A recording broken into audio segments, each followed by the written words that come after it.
والله أنا كما قلت هذه مسرحية معناها سياسية. هو استبلاه للشعب التونسي ومعناها أكثر من الاستبلاه، مع احتقار للشعب التونسي. أنا نحب نرجع من الأول. وقت صارت الثورة حطوا الفساد الكل نتاع المنظومة في عائلة الرئيس وصهاره، كأنه معناها ما ثماش عباد أخرين موجودين في المنظومة وهم خدموا الفساد وعددهم معناها كبير، والمشاكل اللي جابوها لتونس لا تحصى ولا تعد. حطوا جماعة العائلة نتاع المخلوع خرجوهم لأنه الشارع يغلي برشا، والرموز الكبيرة كما ثلاثة العبادلة وغيرهم حموهم في السجن. شكون هم ثلاثة العبادلة؟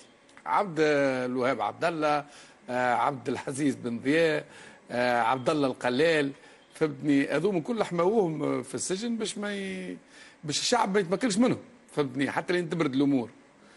وتوا قاعدين، لما عندي نهارين حضرت في ندوه عبيد طالب المصالحه ديريكت معناها السماح وكهو، وهو توا كي رجع معناها رجع مع الربح اللي وقع المنظومه القديمه في ما نسميش سمح لي اكي سميت مش مسميش. معناها التمس منك بكل لطف مراعاه خصوصيه الصمت الانتخابي والكلمه ليك. اي الصفقه انه اجى في نطاق الحكومه هذه الانتقاليه اللي باش تمشي وما عندها حتى مسؤوليه. هي ديجا كي تسمات ما سماهاش الشعب التونسي، سماتها اطراف اجنبيه، وانا عمري ما استعرفت بها. ما سميتهاش اطراف اجنبيه، سميتها اطراف اجنبيه ولو موند دي سا. فما حوار وطني هو اللي لا والكلمه ليك شكلي عبر على رايك بكل حريه. حوار فعلا معك. انا راهو قلت بكري كلام ونعاود ونتحمل مسؤوليتي.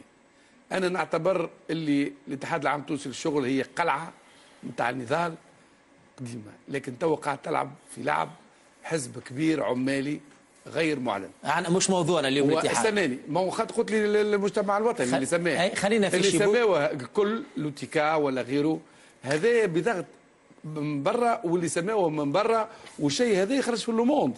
الناس ما تفدلكش راهو ماهيش مرجع لوموند معناها باهي. خلينا نتجاوزوا الحكايه مازالش. الشخص هذا توا كي جاء توا انا نعطيك من ابسط الاشياء. فما حكم خرج ضده من القضاء السويسري فيما يخص عمليه رشوه خذا فيها 14 مليون دولار على باش ما يتبعوش الهينات اللي وقعت في سنترال نوكليير نتاع رادس، وفيما يخص السنترال نوكليير نتاع سوسه ونتاع غنوش.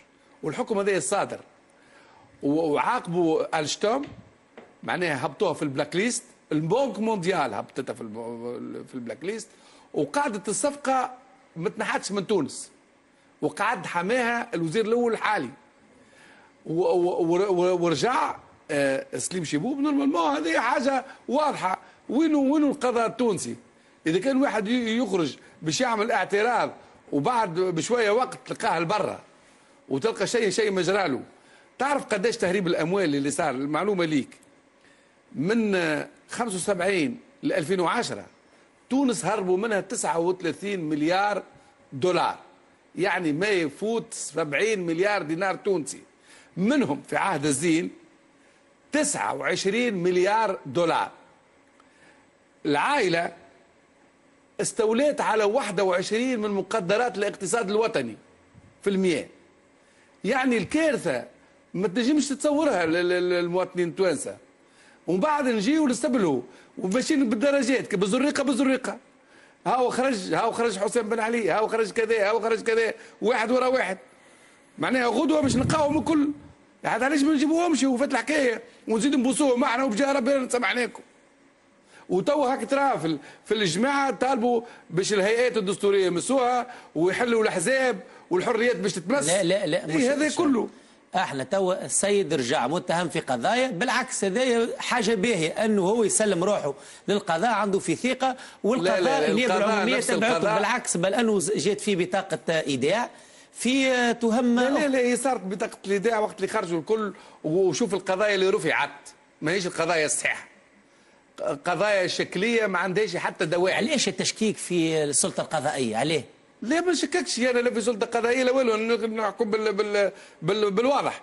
شوف القضايا قلت لك اللي رفعت، رفعناش قضايا نتاع جلب الاموال، رفعناش نتاع ما فما حتى شيء. ماشي بوبي ما يتحملش مسؤوليته، عنده قضايا استيراد سلاح دون رفعناش ضده القضاء التونسي. انا اعطيتك مثال. القضاء ما يرفعش قضايا. لا سيدي الكريم، انا جبت لك القضيه حكم فيها القضاء السويسري في عمليه رشوه، معناها الستيج نتاع تونس دفعت 14 مليار دولار زياده باش هذا ياخذ الرشوه.